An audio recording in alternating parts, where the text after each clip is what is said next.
ब्रह्मकुमारीज बार्शी सेवा केंद्रात पत्रकार स्नेहमिलन कार्यक्रम प्रेरणादायी वातावरणात संपन्न।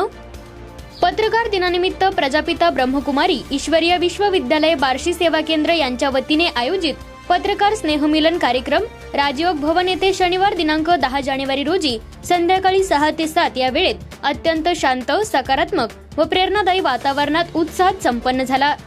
कार्यक्रमाची सुरुवात राजयोग ध्यान व योग गीताने झाली। काही क्षणांच्या ध्यानानेच उपस्थित पत्रकार बंधू भगिनींनी अंतशांती व मानसिक स्थैर्याचा अनुभव घेतला।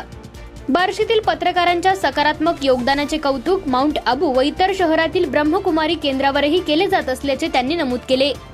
यानंतर प्रेरक वक्त्या ब्रह्मकुमारी अनिता दीदी करवा यांनी जीवन उपयोगी व विज्ञानपूरक शैलीत आध्यात्मिक मार्गदर्शन केले। यानंतर अनिता दीदी करवा यांनी उपस्थित पत्रकारांसाठी गाइडेड मेडिटेशन घेतले। या ध्यान सत्रात अनेक पत्रकारांनी तणावमुक्ती व असीम शांतीचा अनुभव घेतला।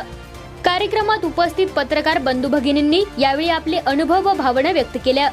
यावेळी राजश्री गवळी यांनी सांगितले की ब्रह्मकुमारी विद्यालयात मिळणारे समाधान इतरत्र कुठेही मिळत नाही।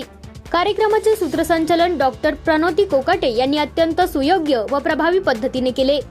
कार्यक्रमाच्या शेवटी उपस्थित सर्व पत्रकारांचा सुविचार दर्शिका व प्रसाद देऊन सन्मान करण्यात आला।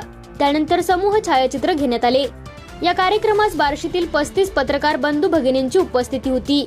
हा कार्यक्रम पत्रकारांसाठी केवळ स्नेहमिलन न राहता मनशांती, सकारात्मक ऊर्जा व आध्यात्मिक प्रेरणा देणारा ठरला, अशी भावना उपस्थितांनी व्यक्त केली।